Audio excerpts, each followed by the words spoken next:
காலபுருஷ சக்கரத்துல 3வது ராசியாக வலம் வரக்கூடிய புதன் பகவானே ராசி அதிபதியாக கொண்ட மிதுன ராசிக்கு வணக்கங்க. எல்லாம் எப்படி இருக்கீங்க? மிதுனம் அப்படின்னாவே எல்லார்ட்டையுமே ஈஸியா பழகக்கூடிய இனிய சுபாவம் கொண்டவங்க. அதே போல எந்த ஒரு விஷயத்துல இறங்குறதுக்கு முன்னாடியும் செய்யறதுக்கு முன்னாடியும் பல விதங்கள்ல யோசிப்பீங்க. தெய்வ சிந்தனை கொண்டவங்க, பெற்றோர்களை பெரியவங்களை மதிக்க தெரிஞ்சவங்க. இது எல்லாத்துக்கும் மேல புதன் பகவானே ராசி அதிபதியாக கொண்டனால உங்களோட புத்தி ரொம்ப ஷார்ப்பா இருக்கும். எவ்வளவு பிரச்சனை வந்தாலும் சரிங்க, ஒரு கை பார்த்துடலாங்கிற மாதிரி மனசு தளராம வெற்றி பெறக்கூடியவங்க.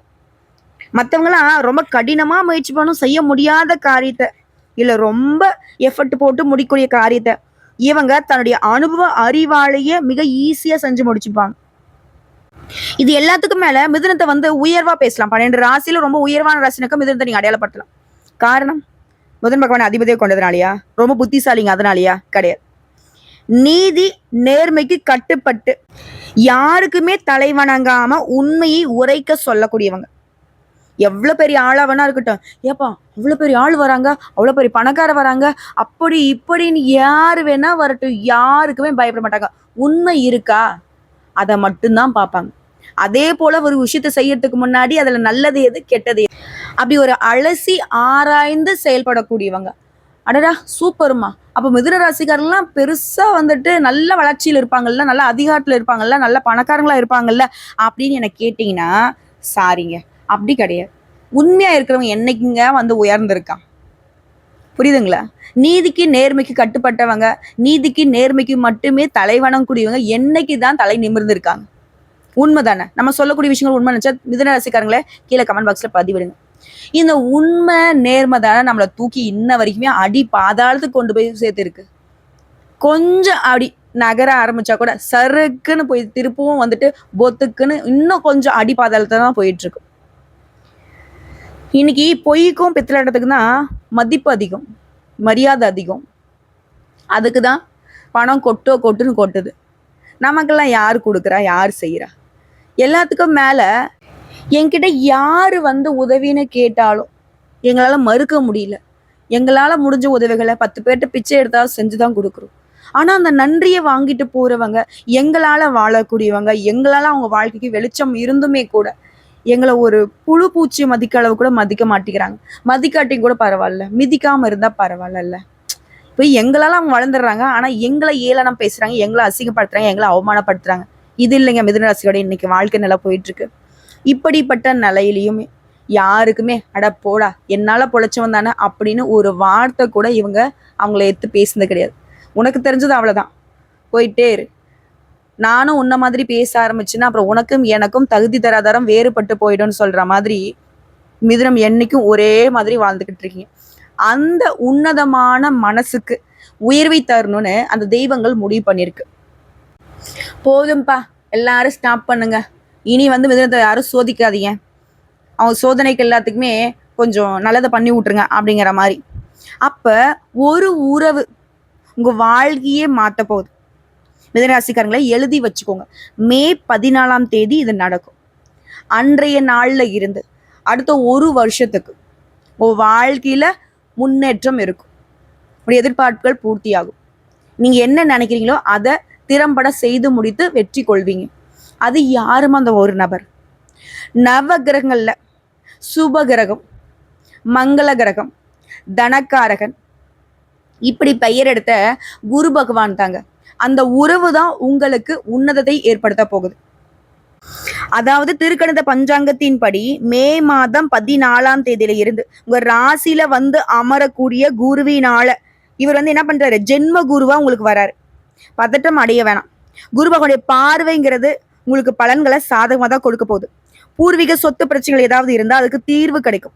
வெளிநாட்டு பயணங்கள் சாதகமா அமையும். அரசாங்கத்தால உங்களுக்கு ஆதாயம் உண்டு. பொறுப்புகளும் சரி, வேலை சுமையும் சரி கொஞ்சம் அதிகரிக்கும். ஆனா ஒரு விஷயத்த மட்டும் மிதுனராசிக்காரங்க இதையும் எழுதி வச்சுக்கோங்க, யாருக்குமே வாக்குறுதி கொடுக்கவே கூடாது. போதும், எல்லாருக்கும் வாக்கு கொடுத்து வாழ்க்கை இழந்தது போதும். திரும்பவும் சொல்றேன், உங்களை நெத்தி போட்டுல ஒரு கொட்டு வச்சுக்கிட்டு கூட ஞாபகம் வச்சுக்கோங்க. தயவு செஞ்சு நான் உங்களுக்கு அதை செஞ்சு தரேன், நான் வரேன் பண்றேன்னு மட்டும் சொல்லிடாதீங்க. அது உங்களுக்கு ஆபத்து. இன்னைக்கு இல்லை என்னைக்குமே அது உங்களுக்கு ஆபத்து தான். முடியாதுன்னு சொல்லிட்டு கூட செஞ்சு கொடுத்துருங்க. ஆனா முடியும்னு சொல்லி நின்னீங்கன்னா அது உங்களுக்கு நீங்களே வச்சுக்கிட்ட ஆப்புன்னு சொல்லி முடிக்கலாம். இப்போ ஜென்மகுருனாவே வீட்டுல கொஞ்சம் சிரமம் ஏற்படும், மனசுக்குள்ள சலிப்பு வரும், சோறு வரும், முன்கோபம் வரும், இப்படி எல்லாம் சொல்லுவாங்க. ஆனா அது வந்தாலும் அது நீங்கிடும். அதாவது ஜோதிட சாஸ்திரப்படி குரு பகவான்ங்கிறவர் யாருங்க? தனக்காரகன், பணத்துக்கு முக்கியமான கிரகம்.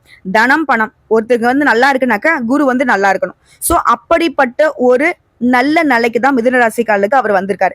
ஜென்மகுரு அப்படின்னாவே பயப்பட வேணாம். உங்களுக்கு கோடீஸ்வர யோகத்தை, குபேர யோகத்தை தான் இவர் கொடுக்க போறாரு. அது என்னங்கிறத இப்ப நான் சுருக்கமா சொல்றேன், பின்னாடி நான் விரிவா சொல்றேன். மிதுன ராசிகளுக்கு தற்போது குரு பகவான் இருப்பதனால நீங்க எந்த முயற்சிகள் எடுத்தாலும் வாழ்க்கையில அபரிமிதமான முன்னேற்றம், வளர்ச்சியை பெற முடியும்.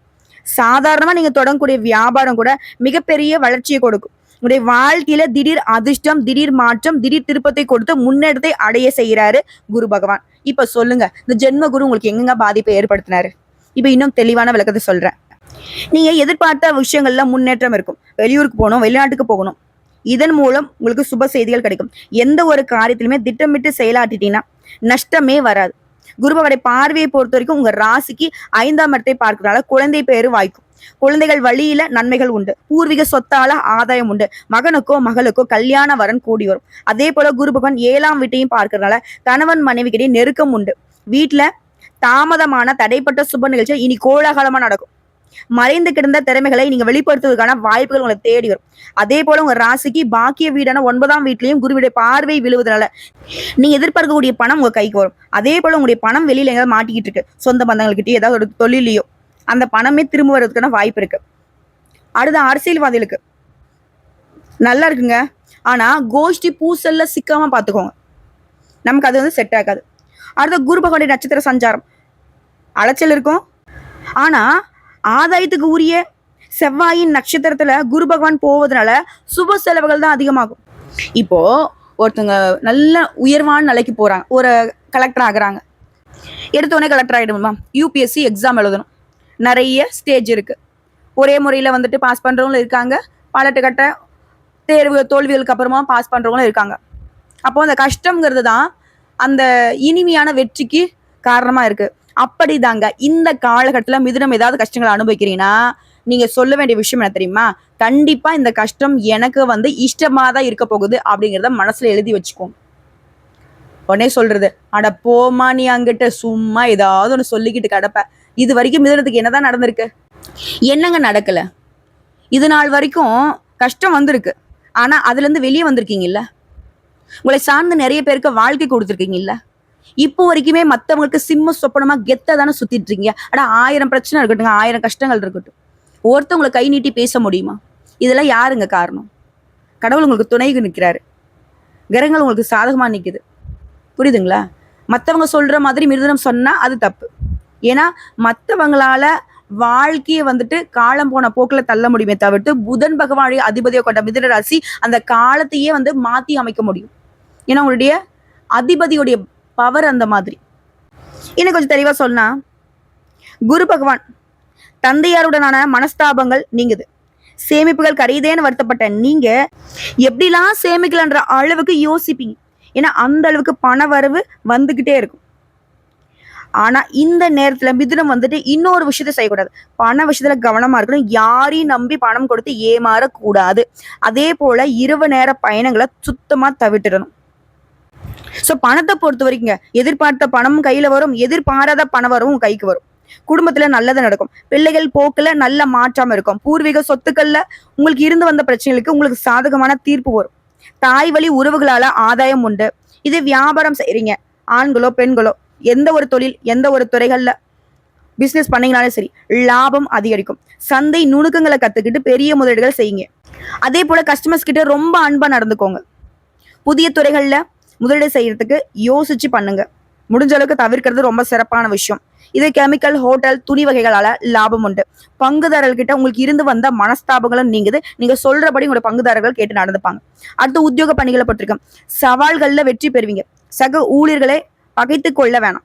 நீண்ட நாட்களாக நீ எதிர்பார்த்த பதவி உயர்வு, சம்பள உயர்வு உண்டு. இது குறிப்பிட்ட துறையில, கன்னித்துறையில இருக்கவங்களுக்கு கண் பிரச்சனை, தூக்கமின்மை வரதுக்கு வாய்ப்பு இருக்கு. பட் உங்களுடைய துறைகள்ல நீங்க வெற்றியாளர்கள் தான். குறிப்பா நவம்பர் டிசம்பர் மாதங்கள்ல நினைச்சதை முடிச்சுப்பீங்க. கலைஞர்களை பொறுத்த வரைக்கும் விமர்சனங்களை புறந்தள்ளிட்டு வரக்கூடிய வாய்ப்பு மட்டும் பயன்படுத்தி, அது சின்ன வாய்ப்பாக இருந்தாலும் சரிங்க, அது உங்களுக்கு பெரிய வளர்ச்சியை கொடுத்துரும். ஒட்டுமொத்தமா இந்த குரு பயிற்சிங்கிறது தடைகள் எதுவானாலும் சரி சமாளிக்கூடிய தைரியத்தை தருவதா தான் அமைஞ்சிருக்கு. சோ இப்போ வரைக்கும் பார்த்தது மிதுன ராசிக்காலுக்கான குரு பயிற்சி தரக்கூடிய பொது பலன்களை பார்த்திருக்கோம். இப்போ தனிப்பட்ட முறையில் மிதுன ராசியில் கூடிய ஒவ்வொரு நட்சத்திரத்துக்குமே குரு பகவான் என்ன மாதிரியான பலன்களை கொடுக்கிறார். மிருகசீரிடம் நட்சத்திரம் தொட்டது எல்லாமே துலங்கும். இது வரைக்கும் உங்க வாழ்க்கையில இருந்த அந்த மந்த நிலை மாறுது, மனசுல இருந்த பயம் போகுது, உடல்நிலையில இருந்த சங்கடங்கள், வந்த நோய் நொடிகள் விலகுது. அதே மாதிரி தொழிலையும் சரி வேலையிலும் சரி உங்களுக்கு இருந்து வந்த எதிர்ப்பு மறைமுக தொல்லைகள் நீங்குது. இழுபறியாக இருந்து வந்த வழக்கு விவகாரம் உங்களுக்கு சாதகமான முடிவு கொடுக்குது. செல்வாக்கு உயருது, செய்து வரக்கூடிய தொழில முன்னேற்றம் பெறுவீங்க. புதிய தொழில் தொடங்க முயற்சிகள்ல வெற்றி கிடைக்குது. 3, 4ஆம் பாதத்துல இருந்தவங்களுக்கு 5, 7, 9ஆம் இடங்களுக்கு குருவுடைய பார்வை இருக்கிறதுனால குடும்பத்தில் இருக்கக்கூடிய குழப்பம், விவகாரம், ரத்த உறவுகளால ஏற்படுத்த பிரச்சனை, சொத்து விவகாரம் எல்லாமே ஒரு முடிவுக்கு வருது உங்களுக்கு சாதகமா. சிலருக்கு குழந்தை பாக்கியம் ஏற்படும். திருமண வயதுல கூட மனமாலை ஏறும். இதுவே தம்பதிகளுக்கிடையே நெருக்கம் அதிகமாகுது. கூட்டு தொழில் செய்யறவங்களுக்கு லாபம் பல மடங்கு பெருகும். புதிய வீடு கனவுகள் எல்லாமே நனவாகும். அதாவது பொதுப்படியா சொல்லனாலும் சரி, தொழில் ரீதியா சொல்லனாலும் சரி, பணியாட்களுக்கு சொல்லனாலும் சரி, பெண்களுக்கு சொல்லனாலும் சரி, கல்வி படிக்கிறவங்களுக்கு சொல்லனாலும் சரி, உடல்நிலையை பொறுத்த வரைக்கும், குடும்பத்தை பொறுத்த வரைக்கும் எல்லா விதங்களிலுமே முன்னேற்றம். சொத்து, சுகம், வசதி வாய்ப்புகள் அதிகமாகும். உங்களை பொறுத்த வரைக்கும் பரிகாரம் திருச்செந்தூர் முருகப்பெருமானை அனுதினமும் வழிபாடு செய்ய வாழ்க்கையில வளம் பெருகும். அடுத்து திருவாதிரை நட்சத்திரம் வருமானத்தை அதிகரிச்சு கொடுக்கிறாரு குரு பகவான். இவரால குடும்பத்தில் கூடிய நெருக்கடிகள் விலகுது. உறவுகளுக்குள்ள உங்களுக்கு இருந்து வந்த பிரச்சனைகள், சொத்து விவகாரங்கள் எல்லாமே உங்களுக்கு சாதகமான முடிவு கொடுக்குது. குழந்தை பாக்கியத்துக்காக காத்துட்டவங்களுக்கு அந்த கனவு இப்ப நிறைவேறும். திருமணத்துக்காக காத்துட்டவங்களுக்கு திருமண யோகம் உண்டாகுது. பிரிந்த தம்பதிகள் கூட இப்ப ஒன்று சேர்வதற்கான நிலை ஏற்படுது. கூட்டு தொழில உங்களுக்கு இருந்த பிரச்சனைகள் விலகுது. புதுசா வீடு வாங்குறது, வாகனம் வாங்குறது, செல்வாக்கு, அந்தஸ்துன்னு உங்களுடைய கனவுகள் எல்லாமே நனவாகுது. தந்தை வழி சொத்துக்கள் உங்க கைக்கு வரும். எதிர்பார்த்த முன்னேற்றம் ஏற்படுது. இதோட குடும்பத்துல சுபிக்ஷம் ஏற்படுத்துறாரு. தனவரவை அதிகரிச்சு கொடுக்குறாரு. இவங்க மட்டும் இல்லைங்க, கேது, சூரியன், செவ்வாய் இவங்களுமே உங்களுடைய நிலையை உயர்த்தி வைக்கிறாங்க. அடுத்த தொழில் ரீதியை பார்த்தோம்னாக்கா நல்ல வளர்ச்சி. லாபத்துக்கு குறைவே இருக்காதுங்க, நஷ்டத்துக்கு வாய்ப்பே இருக்காது. அடுத்து பணியாட்களை பொறுத்த வரைக்கும் தனியார் துறையோ அரசாங்கத்துறையோ ஆண்களோ பெண்களோ ஒருத்தருக்கு கை கட்டி கூலி வேலை செய்தாலும் சரி உங்களுக்கு உயர்வு உண்டு. எதிர்பார்த்த பதவி கிடைக்கும். அதாவது டெம்பரரியா வேலை பார்த்தா கூட சரி நிரந்தரமான வேலை கிடைக்கும். பெண்களை பொறுத்த வரைக்கும் நீண்ட நாள் கனவுகள் நனவாகுது. குருபலம் வந்து விடுறதுனால திருமணத்துக்காக காத்துட்டவங்களுக்கு மாங்கல்யம் ஏறும், பொன் பொருள் சேரும், குழந்தை பாக்கியம் கிடைக்கும். ஒட்டுமொத்தமா உடைய வாழ்க்கையை எல்லா விதங்களுமே உயர்வை பார்க்க போகுது. சொந்த வீடு, அசையாத சொத்து எல்லாமே உங்களுக்கு கிடைக்க போகுது. செல்வாக்கு அதிகரிக்க போகுது. அடுத்த கல்வியிலையும் சரி அதிக மதிப்பெண்கள் கிடைக்கும். உடல்நிலையை பொறுத்த வரைக்கும் ஆரோக்கியம் சீராகு. குடும்பத்தை பொறுத்த வரைக்கும் நெருக்கடிகள் இல்லாத குடும்பத்துல சந்தோஷம் இருந்துகிட்டே இருக்கும். பணவரவு அதிகமாகும். இடம், வீடு, வாகனம், பொன் பொருள் சேரும். சமுதாயத்துல அந்தஸ்து உயரும். கணவன் மனைவியுடைய ஒற்றுமை பலப்படுது. புதிய வீடு கட்டி பால் காய்ச்சக்கூடிய யோகம் இருக்கு. அடுத்ததான் நீங்க செய்ய வேண்டிய பரிகாரம் மற்றும் வழிபாடு. அனுதினமும் பகவதி அம்மனை வழிபாடு செய்ய வாழ்க்கையில வளம் உண்டாகும். அடுத்த புனர்பூசம் நட்சத்திரம் 1ஆம் பாதம், 2ஆம் பாதம், 3ஆம் பாதம். உங்களை பொறுத்த வரைக்கும் இந்த குரு பயிற்சிங்கிறது யோகமான காலங்க. குருவால குடும்பத்துல சுபிக்ஷ நிலை உண்டாகுது. கடன், வம்பு இதெல்லாம் இருந்த நிலை மாறுது. உறவுகள் பலப்படுது. பூர்வீக சொத்துக்கள் இருந்த பிரச்சனைகள் உங்களுக்கு சாதகமான தீர்ப்பு கிடைக்குது. தந்தை சொத்துக்கள் கைக்கு வரும். சிலருக்கு வந்து வாரிசு அடிப்படையில தந்தையுடைய வேலை கிடைக்கும். குழந்தை பாக்கியத்துக்காக காத்துட்டவங்களுக்கு அந்த பல நாள் கனவுகள் இப்ப பழிக்க போகுது. சிலருக்கு வந்து 2வது குழந்தை பாக்கியம் கிடைக்கும். திருமணத்துக்காக காத்துட்டவங்களுக்கு மனமேடை ஏறக்கூடிய அமைப்பு இருக்கு. தம்பதிகளுக்கிடையே கருத்து வேறுபாடுகள் விலகுது. கூட்டு தொழில லாபம் உண்டு. புதுசா வீடு வாங்கவே, சொத்து வாங்கவே உங்களுக்கு கனவுகள் எல்லாமே நனவாகுது. இது மட்டும் இல்லாம உடல் பாதிப்புகள் விலகுது. தொழிலும் சரி வேலையிலும் சரி உங்களுக்கு இருந்த எதிர்ப்பு, மறைமுக தொல்லை இனி வந்து இருந்த இடம் தெரியாமல் மறைந்து போகும். இழுபறி வழக்கில் உங்களுக்கு சாதகமாகும். உங்களுடைய செல்வாக்கை மறைத்த எதிரிகள் அவங்க மேற்கொண்ட முயற்சிகள் எல்லாமே நிறைவேறாம போகும். உங்ககிட்ட அவங்களுடைய பாட்சா பழிக்காது. தாய் வழி உறவுகளால ஆதாயம் உங்களுக்கு அதிகமாகும். இன்னும் கொஞ்சம் சிறப்பா சொன்னா குரு பகவான் உங்களுக்கு நல்லது பண்ணக்கூடிய இந்த நேரத்துல சூரியன், செவ்வாயுடைய சஞ்சாரமும் உங்களுக்கு பெருமளவுல நன்மையை உண்டாக்குறாங்க. வசதி வாய்ப்பை அதிகரிச்சு கொடுக்குறாங்க. அடுத்து தொழில் ரீதியா முதலீட்டிலும் சரி உற்பத்தியும் சரி கவனம் வச்சுக்கோங்க. லாபம் அப்படிங்கிறது எதிர்பார்த்த விட பல மடங்கு அதிகமா இருக்கும். ஏற்றுமதி இறக்குமதி தொழில, வேளாண் தொழில லாபம் கூடுங்க. அடுத்து பணியாட்கள் தனியார் துறையோ அரசாங்கத்துறையோ ஆண்களோ பெண்களோ உங்களுக்கு இருந்த வேலை பழு குறையுது. மனப்போராட்டம் மாறுது. எதிர்பார்ப்புகள் பூர்த்தியாகுது. அரசு வேலையில் இருக்கவங்களுக்கு எதிர்பார்த்த இடமாற்றம், பதவி உயர்வு கிடைக்கும். சம்பள உயர்வு கிடைக்கும். இது எல்லாத்துக்கும் மேல உங்களுக்கு இருக்கக்கூடிய நெருக்கடிகள் எல்லாமே விலகுது. அடுத்து பெண்களுக்கு படிப்பு, வேலை, திருமணம் இந்த மாதிரி கனவுகள் எல்லாமே இப்ப நனவாகுது. குழந்தை பாக்கியம் இல்லாத தம்பதிகளுக்கு இப்ப கனவுகள் நனவாகும். கணவர்கிட்ட உங்களுக்கு இருந்து வந்த பிரச்சனைகள் ஒரு முடிவுக்கு வரும். உறவுகள் மத்தியில செல்வாக்கு உயருது. பொன் பொருள் சேருது. பிள்ளைகளுடைய நலன்ல அக்கறை அதிகமாகும். கல்வியை பொறுத்த வரைக்கும் ஆர்வமும் அக்கறையும் உண்டாகுது. விரும்பிய கல்லூரிகள்ல விரும்பிய இடம் கிடைக்கும். அடுத்து உடல்நிலையை பொறுத்த வரைக்கும் எப்பேற்பட்ட நோய் நிலையில நீங்க படுத்திருந்தாலும் சரி, அது இப்போ மருத்துவ சிகிச்சைனால முழுசா குணமாக போறீங்க. குடும்பத்தை பொறுத்தவரைக்கும் நிம்மதி உண்டாகுது, வசதி வாய்ப்புகள் பெருகுது, சேமிப்பு உயருது, சுப நிகழ்ச்சிகள் வீட்டுல வந்து அடுத்தடுத்து நடக்க போகுது, தம்பதிகளுக்கிடையே ஒற்றுமை பலப்படுது, ஒருத்தருக்கு ஒருத்தர் புரிஞ்சு செயல்பட போறீங்க, சொந்த வீடு வாகன கனவுகள் எல்லாமே இப்ப நனவாகுது, பிள்ளைகளுடைய நலன்ல அக்கறை கொடுது. உங்களை பொறுத்த வரைக்கும் பரிகாரங்க, ஆலங்குடி குரு பகவானை அனுதினமும் வழிபாடு செய்ய நன்மைகள் அதிகரிக்கும். சோ இப்போ வரைக்கும் பார்த்தா பொது பலங்களும் சரி, நட்சத்திர பலங்களும் சரி, பரிகாரமும் சரி, மிதுன ராசிக்கு குரு வந்து கூடான கொடி நன்மைகளை அள்ளிதாங்க கொடுத்திருக்காரு. புரியுதுங்களா? அதை கரெக்டா பயன்படுத்துறது மட்டும் உங்களுடைய சிந்தனையை வச்சுக்கோங்க. எப்பவுமே ஒண்ணு தோத்து போனாக்க இன்னொரு பிளான் வச்சிருப்பீங்க இல்லையா, அதே மாதிரிதான் இந்த வாய்ப்புகளை எப்படி பயன்படுத்துங்கிறத திட்டமிட்டு வச்சுக்கோங்க. உங்களை பொறுத்த வரைக்கும் பொதுப்படியா நீங்க செய்ய வேண்டிய ஆலய தரிசன வழிபாடு, திருச்சி துவாக்குடி அருகில் திருநெடுங்களத்தில் அருள்பாலிக்கும் ஸ்ரீ தட்சிணாமூர்த்தியை வியாழக்கிழமைகள்ல குடும்பத்தோட போயிட்டு வழிபாடு செஞ்சுட்டு வாங்க. அதே போல ஆசிரமத்துல வாழும் பெற்றோர்களை இழந்த ஏழை எளிய குழந்தைகளுக்கு ஏதாவது ஒரு வகையில அவருடைய வாழ்வாதாரத்துக்கு உதவி செய்யுங்க. எந்த ஒரு விஷயத்திலுமே உங்களுக்கு நன்மைகளே கிட்டும். இன்னும் ஒரு சில பரிகாரங்கள் சொன்னா, புதன்கிழமைகள்ல விஷ்ணு பகவானை வழிபாடு செய்யறதும், ஒவ்வொரு வியாழக்கிழமையுமே நவகிரகங்களை வீட்டுக்கூடிய குரு பகவானுக்கு மஞ்சள் நிற பூக்களை சாற்றி, மஞ்சள் வஸ்திரம் சாற்றி, மஞ்சள் கொண்ட கடலையே அவருக்கு நெய்வேத்தியமாக படைத்து வரக்கூடிய பக்தர்களுக்கு பிரசாதமா கொடுங்க. அதே போல அதிர்ஷ்டமான நிறம் பார்த்தீங்கன்னாக்கா பச்சை மற்றும் மஞ்சள் அதிகமா பயன்படுத்துங்க. உங்களுக்கு அதிர்ஷ்டம் தரக்கூடிய தினங்கள்னு பார்த்தீங்கன்னா வியாழன் மற்றும் புதன். அதிர்ஷ்டம் தரக்கூடிய தெய்வம் குரு தட்சிணாமூர்த்தி, மகாவிஷ்ணு, குரு பகவான். சோ ஒட்டுமொத்தமா இந்த குரு பயிற்சி மிதுனத்திற்கு 100% அதிர்ஷ்டத்தை தான் கொடுக்க போகுது.